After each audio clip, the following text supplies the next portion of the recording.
Community Action Duluth is under fire again following our previous reporting on the Lincoln Park Farmers Market being canceled amid allegations from vendors that they weren't being paid. Well, tonight more vendors are coming forward and a former manager who was recently placed on administrative leave. Northern News Now's Kyrie Johnson sat down with them and joins us live in studio tonight to share their frustrations with the nonprofit. Kyrie?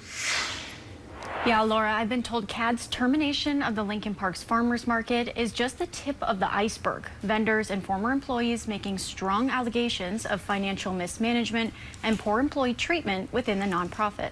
We've also learned since our report, 3 board members have resigned as of Friday. Something just kind of broke inside of me.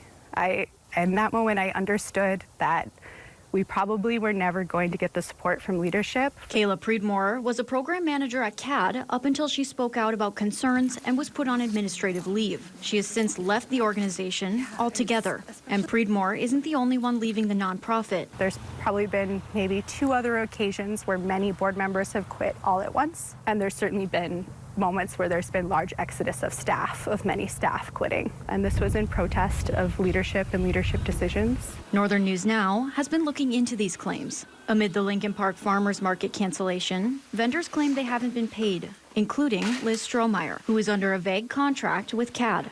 Take a look. Strohmeyer sent 5 invoices for payment, and she says she has yet to receive any payment since August. So we're talking, by my estimates, like at least 60 to upwards of 80 vendors who are waiting for payments.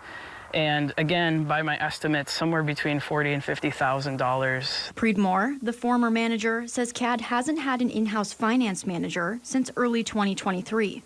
And current staff say this has led to significant delays and inaccuracies in grant reporting and reimbursement requests. There just seem to be such major pain points around managing cash flow for the agency on a whole that the farmers market was seen as like a scapegoat.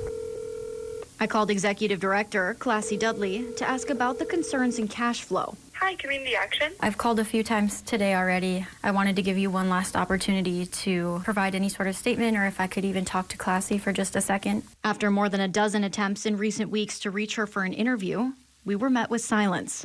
There's no comment or statement as of today. Employees and vendors say they have been met with silence too. They say they have sent multiple letters of concern to the board as well. And nobody received, to my knowledge, received communication back. The voicemails I left went unanswered with the executive director and the finance team. Other vendors and employees of CAD agreed to the alleged internal issues. However, many of them also expressed a deep fear of retaliation from higher-ups. I still think that the mission of community action and the reason why these markets exist are super important.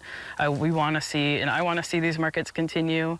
My plan is to still vend at the markets next year, but at this point, with so much lack of clarity, we don't even know how to plan for next year.